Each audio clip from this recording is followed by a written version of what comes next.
Testing, testing. Everything good? Okay. Wonderful. All right. Well, welcome everybody. It's great to have folks from far and wide. And so why don't we get started? It promises to be a really excellent hour. I'm just going to do a little bit of quick introductory material. First, I should introduce myself. My name is David Prescott. I'm the Director of Professional Development and Quality Improvement for the Beckett family of services. And I've been a big friend and fan of Neary Press for as long as it's been around. I think I first met its founder, Steve Bengis, in the early 1990s. And so Steve, unfortunately, was unable to join us today. He has been ill and wasn't able to use his voice properly. So he'll be back the next time around. I absolutely hate to miss Steve. Because these Consultinars are always incredibly fun with his input, and he always thinks of things that I never would have thought of myself. And so I also have this text from Joan Tabachnik, another dear friend and collaborator of many years, and I'm only going to read just a little bit of it because it's really more her words than mine. But what I want to say about Neary Press is Neary started as a publisher many years ago and very quickly realized that, that there's many ways to provide information in our field and to exchange resources and ideas and to offer helpful suggestions to professionals at the front lines. Neary, best known as a publisher of books, quickly realized that there's other ways of learning as well. And so here we are. A colleague of mine recently said that when they think about Neary Press, they think Neary does webinars as well as books. This is sort of part of Neary's identity, and I have to say that I agree. And as an author that's published with Neary, I've published a few books with Neary, the thing that I appreciate the most about Neary is that there's a lot of book publishers in the world. Neary Press is the only publisher I know where people at all levels of the company are actually working side by side in the field of preventing sexual abuse.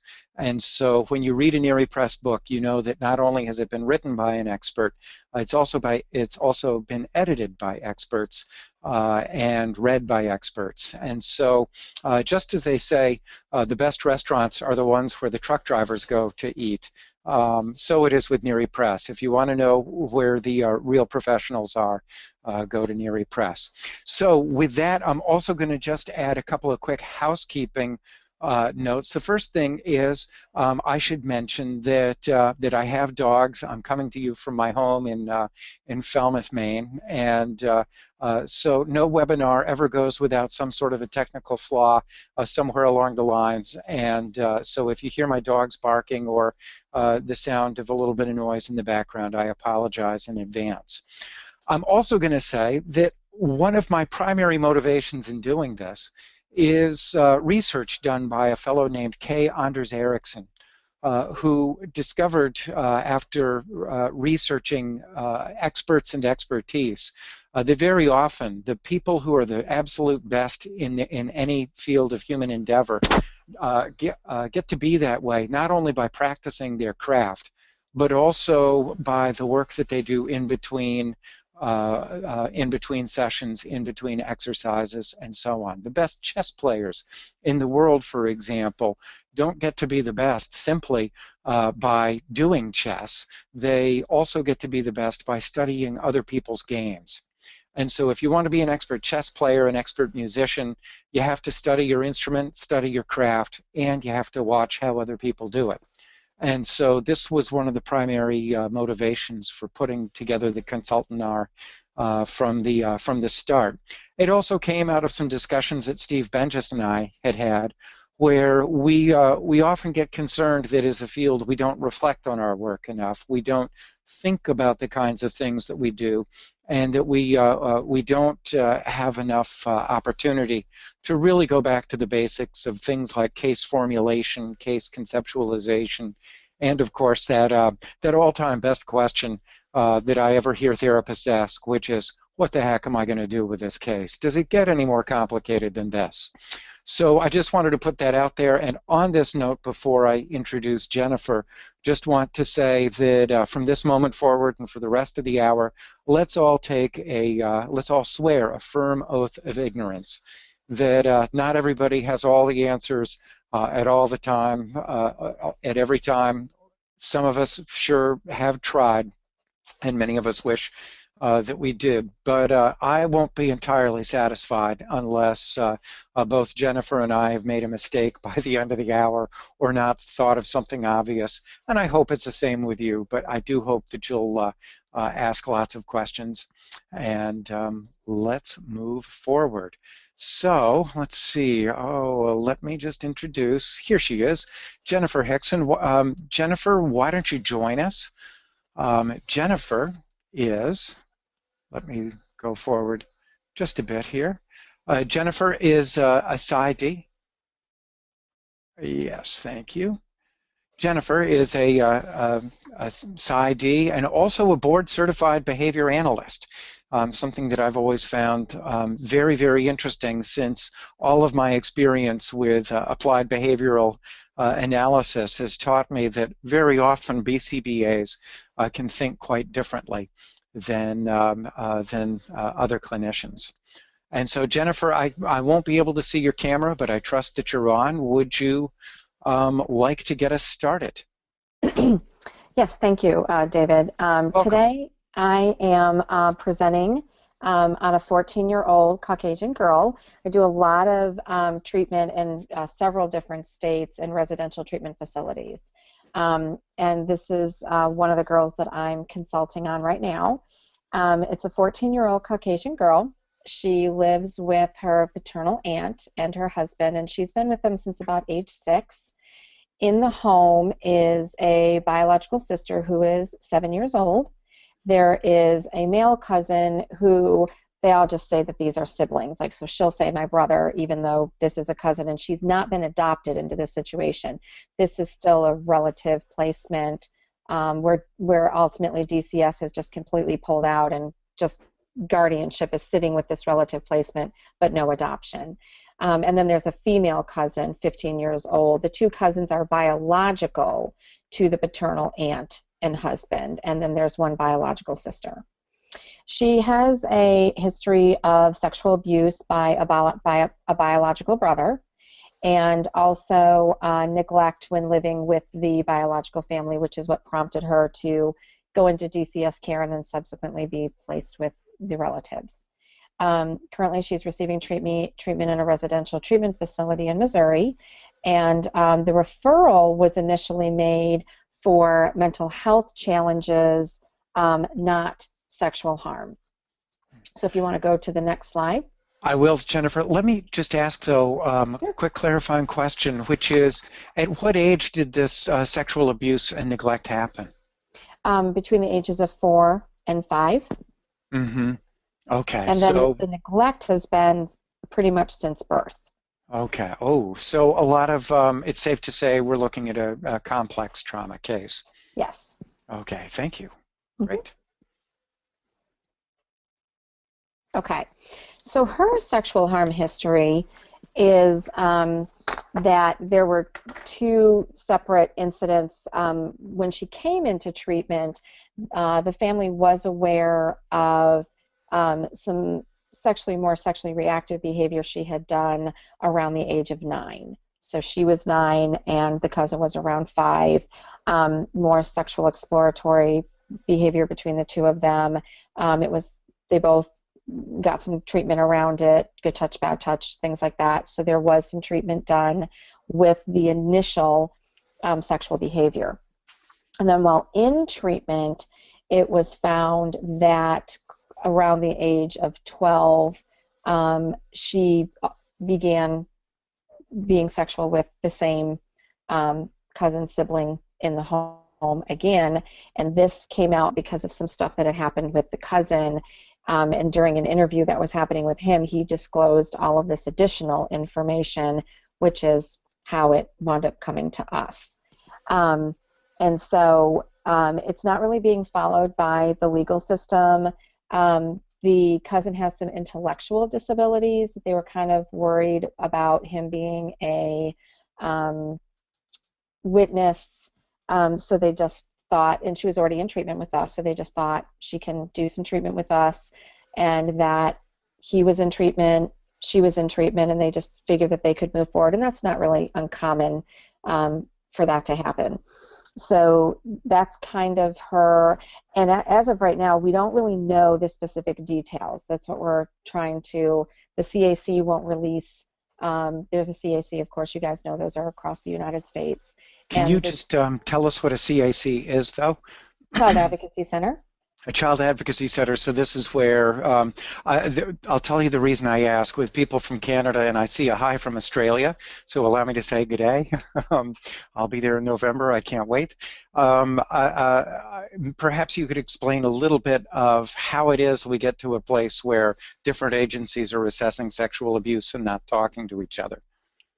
The Child Advocacy Centers are set up across the United States to ultimately do one-stop shop around forensic interviews for children who have been sexually abused, and so they're not having to go through several different interviews. So the police are present, the counselors are present, DCS is present, so pretty much anybody who might touch these children is present at the time of the interview. The interview is typically recorded, and there is a transcript made of it. That way kids do not have to be interviewed over and over again by different professionals. Okay. So that's the actual the purpose of a CAC, and then we contacted the investigator to the CAC and had a conversation with them, which is how we came to know some of this information, but the CAC won't disclose detailed information to us. And I'm sorry to sound like a broken record, but do you have any insights as to why they're unwilling to share this information? I think it's a protocol. I think that if we wanted to get the information, we could go back all the way to the DCS office and try to get more information from them. So it's a protocol system. It's not necessarily that they won't. It's more of a protocol that they're not the ones that disclose it, because really they're doing the assessment for the Department of Children's Services. Okay, understood. So it's not as though people are being tight-fisted. It's please go to the right person to get the right answer. Thank you. That's very helpful. What else would you like to say before I move on to the next slide? Nothing.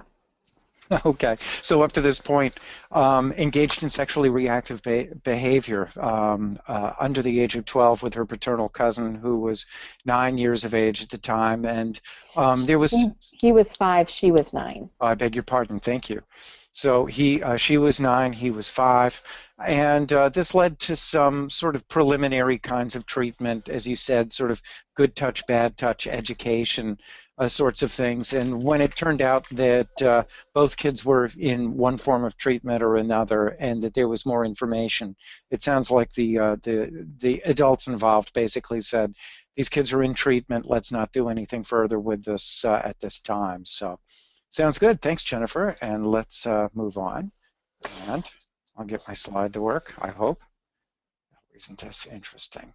Now it's my computer that's freezing. So hold on. And there we go. All right. So some of the barriers to treatment in this case that we've run up against is there's medical illnesses in the family.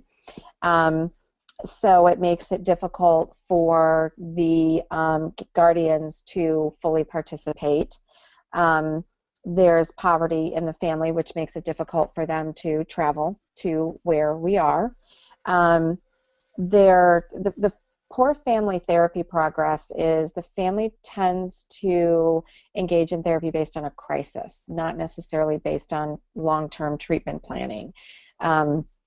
So the other victim in this case, or the other child that the sexual behavior occurred with, isn't really in any sort of consistent treatment right now, which is, and reunification is something that we were looking for, which is part of my consult question. And then there's poor family therapy progress in terms of the family staying in such a crisis that we're focused more on how do we get them engaged just to even show up to treatment, that we can't actually do the family therapy goals and objectives that we actually have set. That the that the family has actually agreed to earlier. They just kind of have seemed to fallen off. And then the relative placement caregivers have trauma histories of their own, and that may be one of the barriers that's coming up, is as we've come into the sexual harm and wanting to go deeper into that, then I think it's bringing up some other things for family members that's making it somewhat difficult for them to stay engaged. So there's a lot of barriers to this that don't really have any sort of blaming to them. They're just barriers that are in place that we're trying to navigate, that's just making it very difficult to treat the client. Wow. And so did I hear you correctly that you've got this family that has signed a treatment plan, said that they're willing to participate in treatment, and yet it seems as though there's always something else going on that prevents them from participating to the best of their abilities? Is that about right? Mm-hmm. So a real challenge, and one that I imagine is going to be familiar to many people. I see one quick question, which is, where is the biological brother at this point? In prison. In prison. Okay. Thanks. Mm-hmm. Excuse me. A good answer to a good question. So very good. And just a quick observation before I switch to the next slide, which is, I see the word poor appears twice in this slide, as well as the word poverty.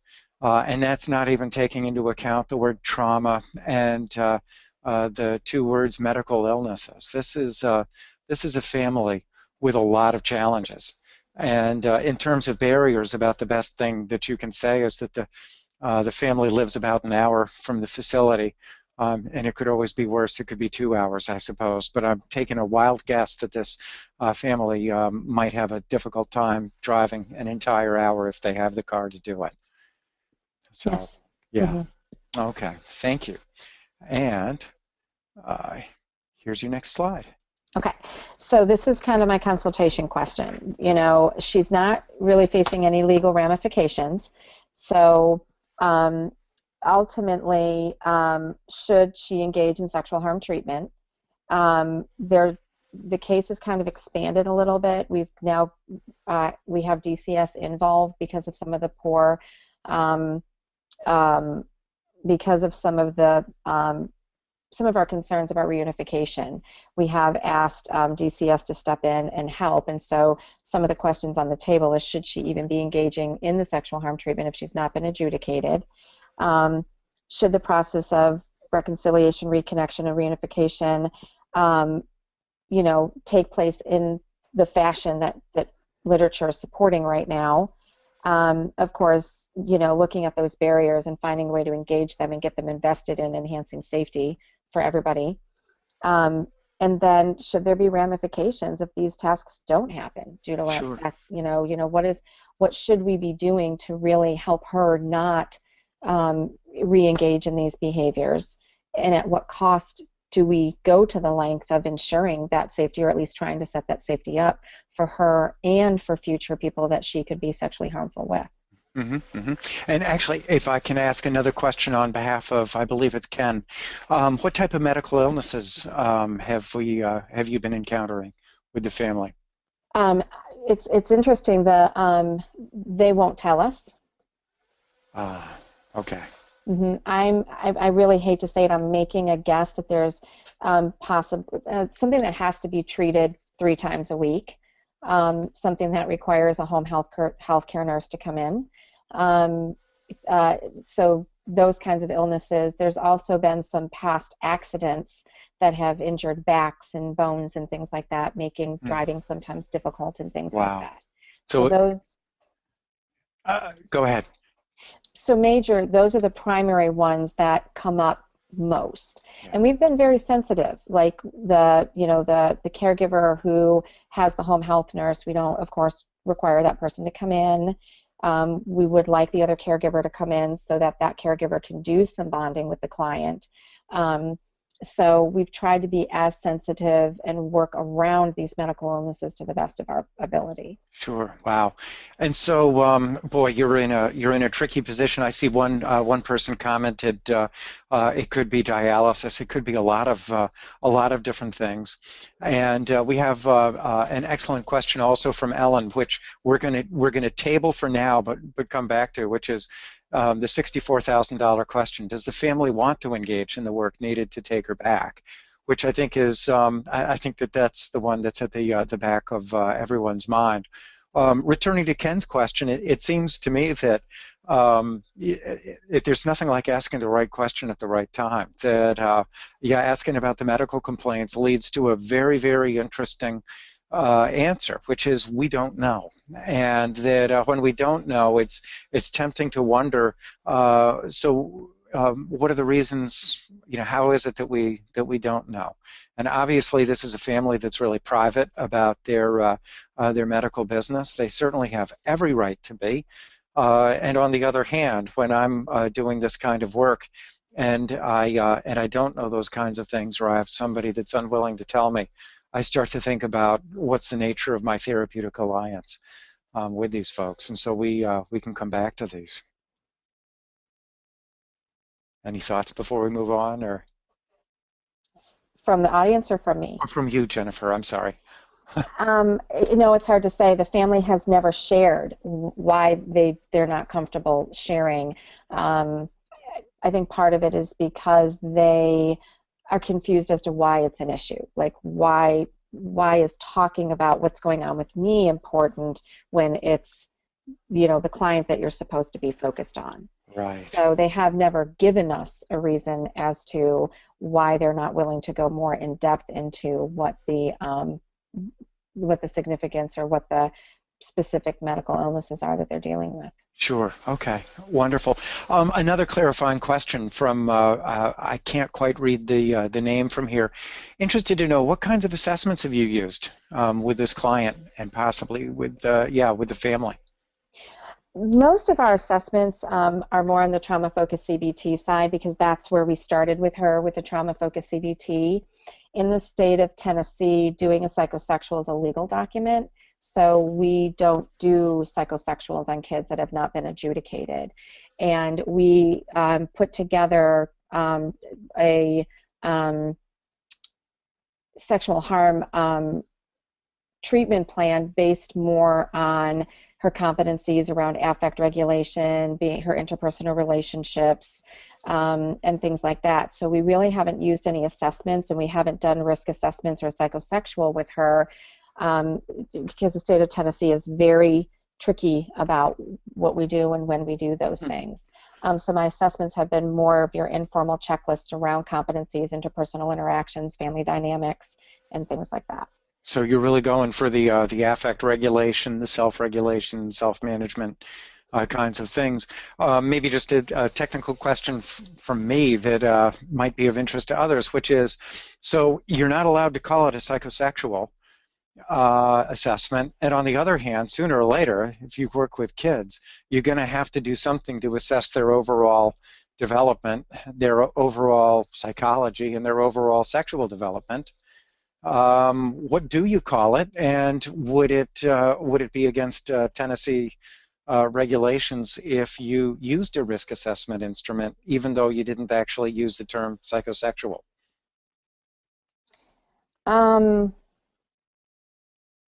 No, absolutely. I think that that's something that I could definitely look into. Yeah. Now, I just ask because part of me says if we're mental health providers and we have licenses, I keep wondering, so I'm a little bit at a loss to understand how the state can come in and say that we can or can't characterize our work as this or that. And there's been many recent legal cases involving what kinds of treatment people can and can't provide. I can understand it when it's assessment testing, you know, as with a background in social work, you know, administering a Rorschach is a little bit outside my usual skill set and educational background, even though I think part of the difficulty, though, that I need to clarify in this is a Tennessee kid being served in Missouri. So I think that's where this starts to get a little bit tricky, too, is that we've got you know, her coming from Tennessee into Missouri, and that's where some of this stuff, and they're not wanting to charge her with anything. So that's really where the stickler comes in, and then, you know, trying to look at the different rules in different states. So I think a lot of it up until now had more to do with, did we need to do all of that given some of the other informal stuff we were doing, and was that really necessary for us to move forward with all of that, you know, with all of that testing. So I think that's the reason we didn't get into that political battle around some of that stuff, because we had a treatment plan that was working, we had 2 different states we were dealing with, so we just kind of felt like, let's go forward, and then all of a sudden the parents decide, or not sure exactly if they're deciding or not, but they're not able or willing to engage in treatment right now. And then, so this question around assessment has actually come up for me more recently around risk assessment, because if they're not going to engage, then I'm worried about all of the things that do go into a risk assessment, and those things are not happening right now. Mm-hmm. So it may have to be a question put back on the table that we are going to have to look at and readdress. Yeah, sounds good. And of course, I sort of interrupt the flow to ask these questions from the audience because they're excellent questions. Mm-hmm. And things like assessment methodology, this is the sort of bread and butter issues of so many professionals in our field. I saw that Ida asked a question, doesn't DCS share this information for treatment? And I believe that Dr. Hixson, Jennifer, did indeed mention that this would be the place to go. So I was just puzzled that an agency that purports to do one-stop shopping wouldn't share information, but it makes perfect sense to please go back to the source. There was a question around what were her sexually reactive behaviors, and I'm trying to remember if you spoke to that or if you actually know all that much. You know, again, that's the really private part of this family, is we don't, and they're not willing to share that information. Again, I think in the beginning, the first time the sexually reactive behaviors occurred, it was, they were able to share it was from their perspective. Again, I don't know how much minimizing might be happening with the family, but kind of the whole, you show me yours, I'll show you mine, no penetration, nothing like that, and they caught it very quickly and were able to address it. The second situation that came up, I don't even know if the parents know the specifics of that. I don't know if the parents asked to know the specifics of that coming out of the CAC evaluation. So that's where we were getting stuck, because the sexually reactive behaviors that she had done when she was younger had already been dealt with. She'd already had counseling around all of those things. And so having her kind of go back into that isn't as important to me as getting her to take responsibility and accountability for what happened between the counseling and now, for this to have re-engaged a couple of years later. And that's the information that we don't have. I have met with the client myself, because I'm the consultant on the case, and tried to get information from her, and it was kind of like, well, you know, we had our clothes off and then we got caught. Okay, well, what might have happened had you not been caught? I don't know. You have no idea. You had your clothes off with your 9-year-old cousin, but you're not sure what would have happened. No. And when I said to her, I think you do know, and I was trying to be very, you know, just connecting and trying to stay present. She was very oppositional and had a few expletives for me about how would I know what was going on in her head. Wow. Okay, so you've got a family that's really private and only minimally engaged, and you've also got that endless dilemma of your signatures are on the consent form to assessment and treatment, and yet your actions to some degree are saying no, no, no. The consent form says yes, and your actions are telling us no.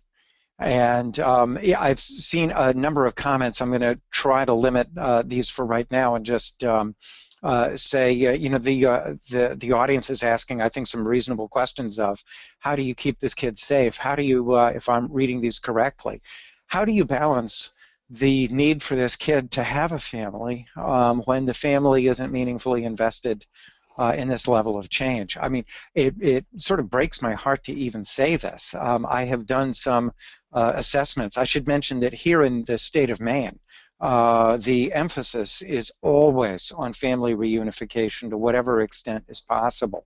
And so there's this sort of overall ethos, if you will, a real culture of we're the state of Maine. We reunify families wherever we possibly can. And at the same time, within this sort of cultural context, I've wound up having to do some assessments, including on young women, where I've had to say there is no way that this family can reunite under these circumstances. It pains me to say this, but in many cases it's been the right call to make. And in the two cases that I'm thinking of most recently, history has borne it out that I was correct. These are incredibly complicated decisions. So I tell you what, if we could, I make it, we're about halfway through all of this. I thought I'd share some ideas on your referral question, on your consult questions, and then we can open it up for further discussion. I also have a ton of questions for you, but here's what I've got to say at this point. Should the child be engaging in sexual harm treatment? I think is another one of the $64,000 questions. It seems to me as though we professionals have very often said, this is treatment for sexual harm, and this over here is everything else. And what you have is, you know, a girl that's engaged in some problem sexual behavior from a very young age, when it is entirely possible, correct me if I'm wrong, Jennifer, it's entirely possible that she did not realize fully that what she was doing was even against the rules of her house. Much less knew, you know, or had any appreciation for the nature of harm. As one participant rightly noted, we also have no shortage of trauma across this family system. And so when you talk about things like affect regulation, there's a question in my mind of who in this family can manage their affect in a reasonable sort of way. And I just want to make sure. I'm hearing some background noise. I don't think it's on my end. It's not on my end. Okay, well, we'll keep going because that's what we do. And sometimes the best therapy we do is with bazillions of distractions in the background. So, so very good. I'm going to suggest that we do not know whether or not this young woman needs to engage in specific sexual harm treatment. It does seem to me, and others may disagree, up to this point, that she's had a developmental history that has completely interfered with her knowledge around sexual matters and has completely interfered with, or at least given her great cause to be confused about where does safety lie in her life? What does healthy sexuality actually mean for her, for her family, for the you know, for the society around her? When I think about how difficult it is to be a young woman of 14 years old and all of the messages that young girls get from society, I mean, you can see I'm a guy, I'm a man in my mid-50s. You know, this sexual matters are difficult enough for all human beings to figure out. It's difficult for me with 31 years of experience in the field to even imagine what it must be like for her trying to negotiate normal human development when so much of her own development has been taken away from her. And so does she need to be in sexual harm treatment? It seems to me, and others can disagree, that that she very definitely needs treatment that's going to focus on her capacities at establishing healthy relationships, at eventually becoming you know, having a healthy sexuality. As I'm listening to you talking, I'm thinking to myself, above all, above everything else, here is a young woman that needs to move on with her life in the way and in the time that makes sense to her, and that no treatment that is imposed upon her from outside can possibly foster her long-term healthy development and well-being. So that there's a real question for me of what's meaningful to her.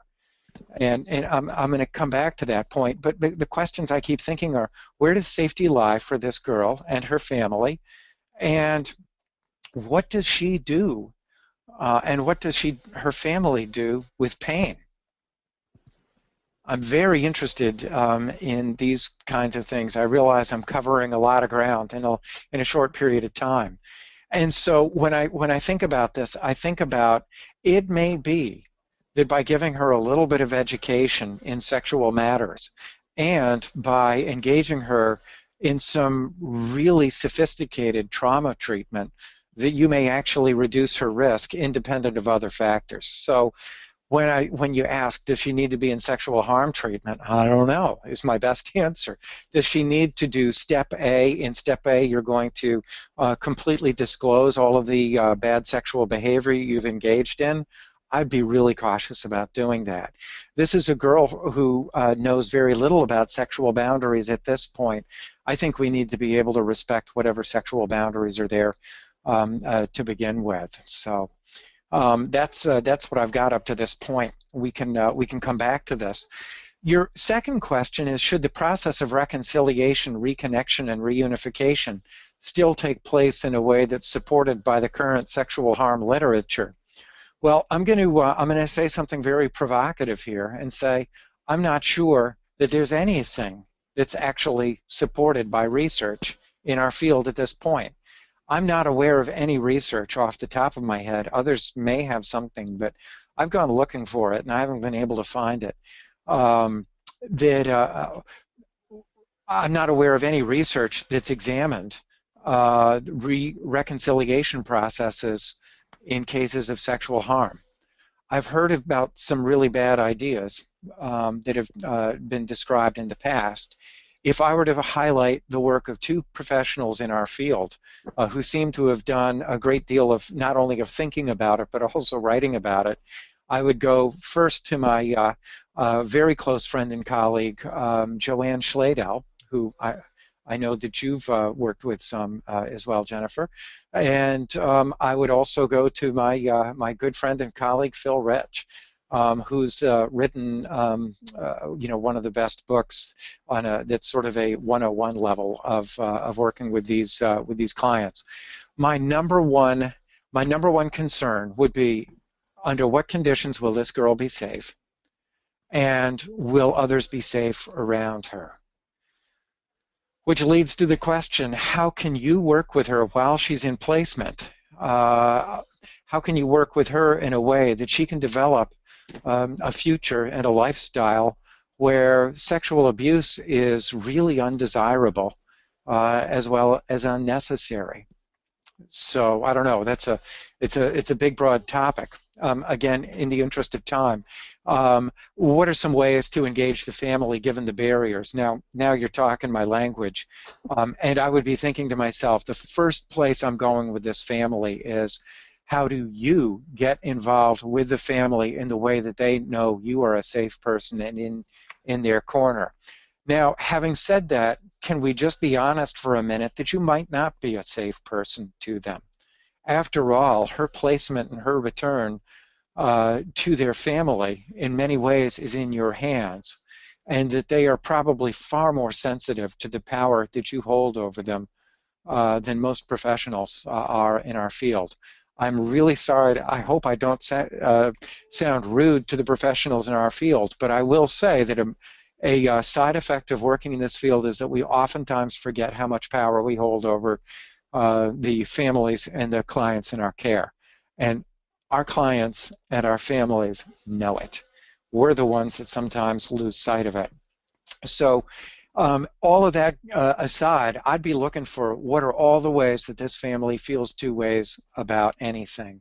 Number one, they know you're a psychologist, and a good one.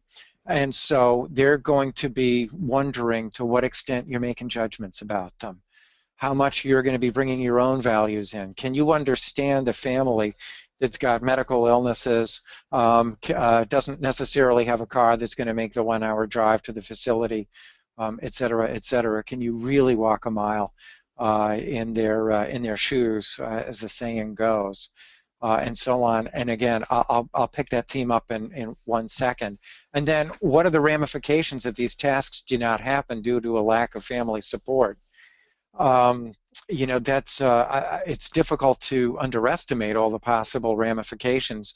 Whatever you might have to say, one of the ways that I always approach this is to start my sentences with other people.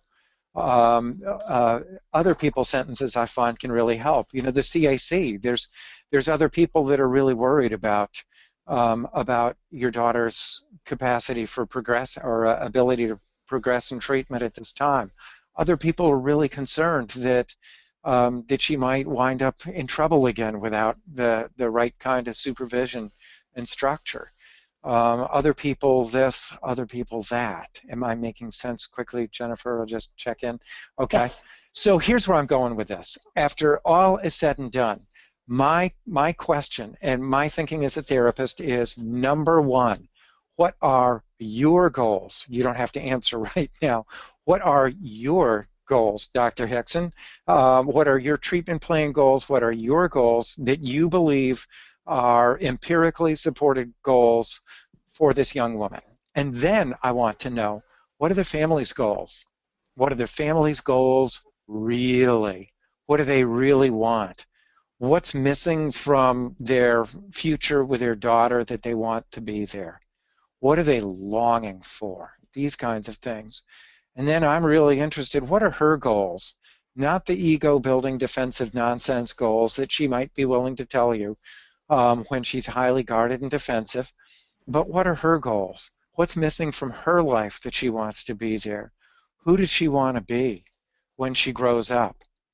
So your goals, her goals, and her family goals could be all very, very different. The one thing I do know is, if you guys aren't having a very serious discussion about what are all of your goals, given the limitations, given the medical complications, given everything else, if you don't have agreement on goals, you don't have treatment. You have a bunch of people that are going to try to look as good as they can in your treatment program, but you don't have treatment until you've got complete join-up. Okay, sorry, that's my little soapbox rant. Then, what does this girl see as the best way forward? What are the tasks of treatment that she will hold near and dear? What's meaningful to her? What about your approach is going to make the biggest difference to her? As a quick example of what I'm talking about, I've been doing work with a 17-year-old young man. In our first session, he basically said, you're going to have to hold my feet to the fire. Don't you try that motivational interviewing stuff with me. It won't work. You need to really give me such a spanking if you think I'm not carrying my weight. Now, these are my words, my images, not his. But he basically said, the way you're used to working with other teenagers might not work with me. You're going to have to be hard on me. So I don't know what it is for this girl. She might say, I really, really need you to understand me at a very deep level. Might even be, I need you to be able to sit with me and not say a word. I don't know. Then what I'm interested in, for total clarification across everybody involved in this case, is, what is your role, Dr. Hixson? What does this girl see as being your role within all of this? Right now, I'm getting the sense, and I could be wrong, that her vision of your role and the family's vision of your role is, you're the person who's going to give them the note. You're the one that's going to sign off, done with treatment, with steps A through Z and all of this kind of thing, when in fact your job is to get in there and pursue meaningful, really meaningful change. And then, so what is the role from your perspective, her perspective, and the family's perspective? And then the big one for me: how does this girl want the world to view her?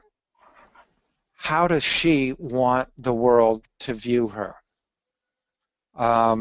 So, for example, myself, if you were to ask me the same question, I would want the world to view me as competent, warm, approachable, and professional. What's the difference between how the world actually does view me and my ideal version? of myself is a different topic for another day when I'm in therapy. But what's the difference between how she wants the world to view her and how they actually do? And I suspect if you ask the same question of the family, how do they want the world to view them, and what's the difference between where they are and where they want to be, that kind of thing would be really important to explore. In other words, you need a real therapeutic alliance, agreement on the nature of your relationship, agreement on the tasks of treatment, agreement on the goals of treatment, and all of this done in a way that meets the values and preferences of the of your clients, which are going to be wildly different. So, yeah. So, family and ambivalence, for me, a lot of it boils down to that. And with that, I'm going to shut up and see if what I just said made sense to you, Jennifer. And then, as you answer, I'm going to scroll through some of the questions.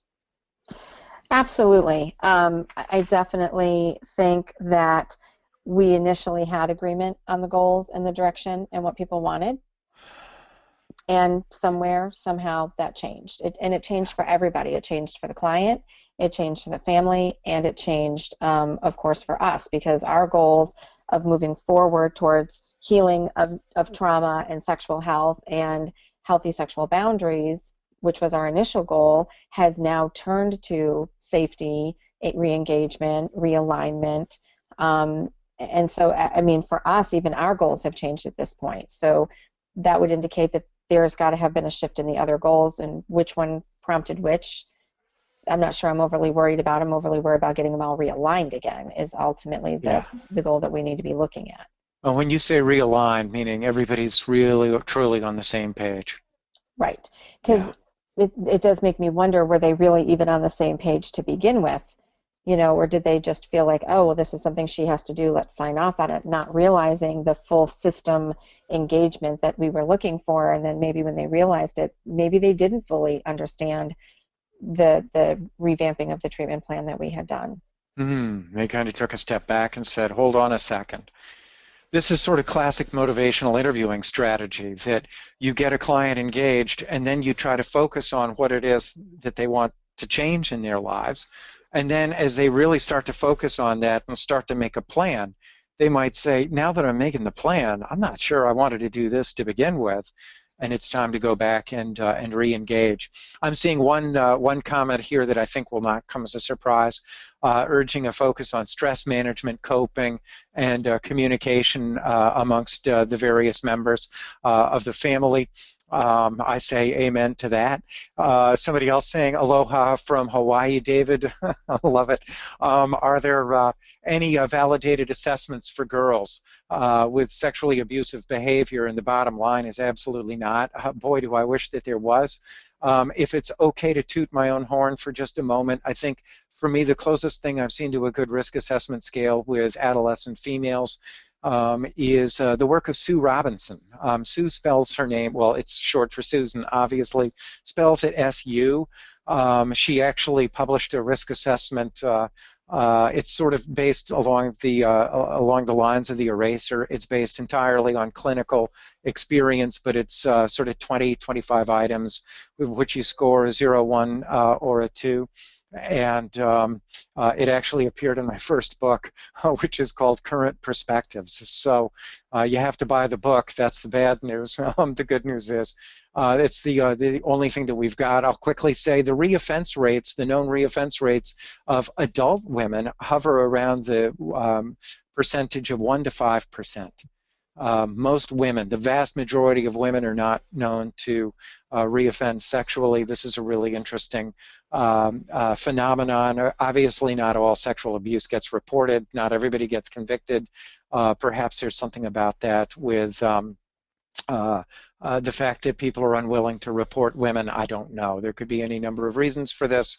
All we know is that it's low. Another question comes in saying, how does adjudication, non-adjudication influence your decision as to whether or not to provide sexual harm treatment? Now that is an excellent question, and I'd be interested in your thoughts, Jennifer. My thinking is, you know, after a certain point, I don't care whether they've been adjudicated or not. I only care about building a better life for them, stopping the behavior, and preventing them from doing it again, assuming that they did do it. What I'm not interested in is people coming into treatment who genuinely believe that they didn't do it and might not have done it, and my saying, but you have to go through, treatment steps A through Z. I'm very, adjudicated, non-adjudicated may influence the treatment setting. It may influence a lot of other kinds of things. But what I'm really interested in is how do we build a better life for the kids that we work with? Do you disagree, Jennifer? No, not at all. I think for me, the difference that I've come across so far in the different states that I work in is adjudicated youth are usually forced to go to treatment, and some non-adjudicated youth are on deferment from adjudication. Yeah. And then you have the group like I have, which is, they're not going to do anything with her, but and whether she does or doesn't get treatment, I'm not sure anybody's paying attention to in this case. So I think that for me, what I've come across is adjudication pretty much dictates you're going to get it, whether you want it or not. So that's kind of where I live in the different states I consult in. That's kind of how it is. Yeah, and that's you're almost sort of switching one set of problems for another. Very often, I didn't do it, I didn't get caught, now go away, as opposed to this is nonsense. I shouldn't be here. I didn't do it, or what have you. It can be a lot of different, just different challenges for clinicians. Another excellent question: what kinds of recent behaviors has she recently exhibited? Now, I think this is a really, really important question because, as we all know, kids, especially teenagers, especially at the age of 14, change, and they change dramatically. Jennifer, I'd be interested to know, has she exhibited any kinds of inappropriate sexual behaviors that seemed planned and purposeful since she's been in placement? No, I think she's had one situation where she's, gotten into a relationship with another girl, and for us, same age, no coercion, that's kind of more institutionalized behavior in my thinking. Sure. So no, there hasn't been anything from a sexually inappropriate harm, grooming, none of that kind of stuff since she's been with us in treatment. Okay, and it's a good question. I also got another comment from Missouri, a little bit unclear about using measures with non-adjudicated kids. I think it really gets back to the term psychosexual evaluation seems to have particular legal standing in various states. I know that in various places you have to be very cautious how you use the word psychosexual because it's sometimes carved into statute as a specific type of assessment. So to the person in Missouri, I actually wouldn't worry about using the measures too much. We just need to have some knowledge of our local jurisdiction and any kind of sensitivity towards language. I know that in the state of Maine there can be some funkiness around that, the use of that term as well. Funkiness, by the way, is a good clinical term. So I'm looking at the time and realizing that we're going to have to start to wind down in just a couple of minutes. I do see one, I think it's from Marilyn, who says, just a comment in terms of her risk for sexually reoffending. I believe females have one of the lowest recidivism rates for sexual reoffending. Thank you, Marilyn. I'm glad you said that before. I had the chance to earlier. What do you think the child she abused may need to heal? And perhaps treatment should be focused on that if there are no current patterns of sexual misconduct. Now, this is another interesting point. I'm always reminded of my dear friend Jan Hindman, who passed away 8 years ago now. It doesn't seem like that long. Who always reminded us that treatment strategies can also be of assistance to the people who have been harmed.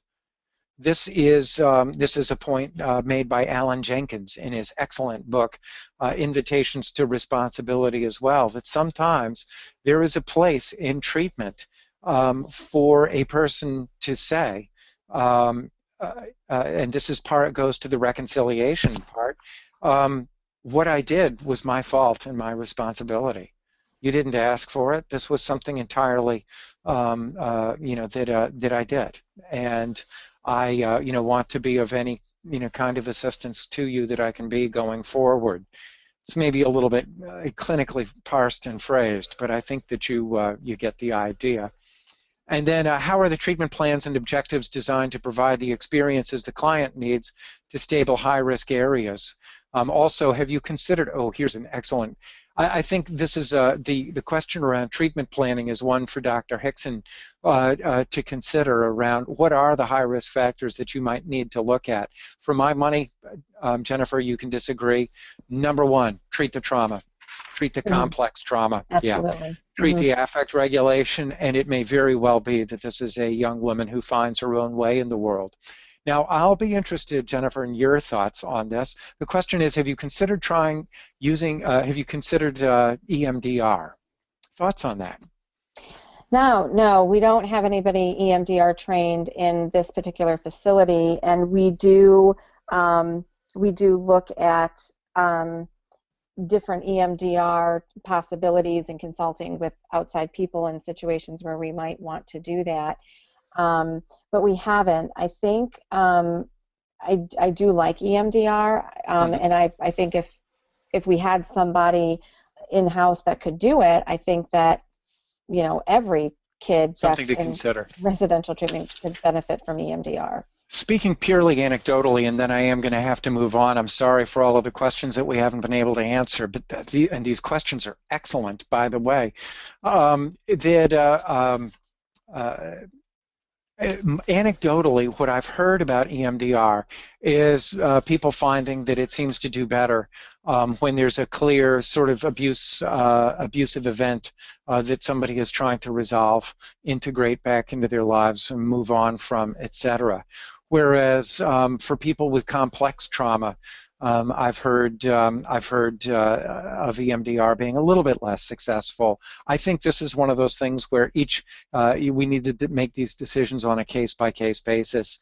I oversee the treatment of a program for young women in Maine and in New Hampshire, and we found that we use EMDR in cases of complex trauma with varying degrees of success, and that sometimes there's a time and a place to say let's give this a try.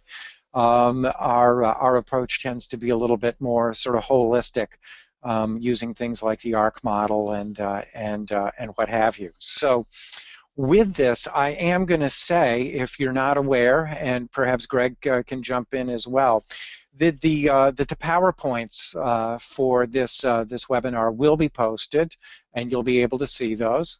Hold on one second. Here we go. So if you haven't already seen Dr. Hixson, here's a picture of her now. And that when the workshop is over, please be sure to close out your account, and that you'll be receiving an evaluation, and that we would really, really like your feedback.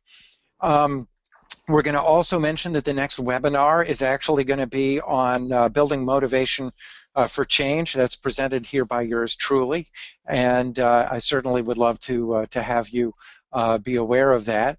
And also want to mention, I mentioned Phil Rich earlier, and would just like to say that he is going to be conducting a 3-day certification training in risk assessment in Massachusetts, and that you can find out more about that from the NERI website. So you can go to neripress.org. You can Google search, here's the address right now, neripress.org.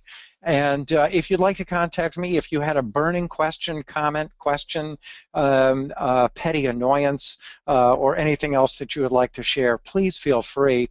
If you don't have my email address, it's vtprescott@earthlink.net, or you can simply Google search me, David Prescott. I'm not the trombone player from Southern California, but pretty much every other David Prescott Google search will get you to me.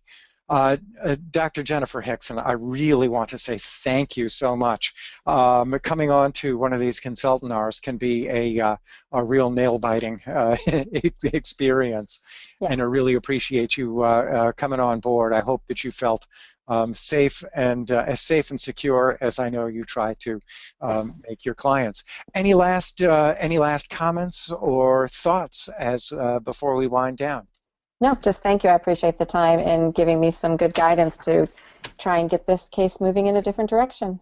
Excellent. Well, thanks everybody for participating. Sorry we couldn't get to every question. And thank you, Steve and Joan from NERI for making these consultinars possible. And with that, I'm signing off. Have a good one, folks. Bye-bye.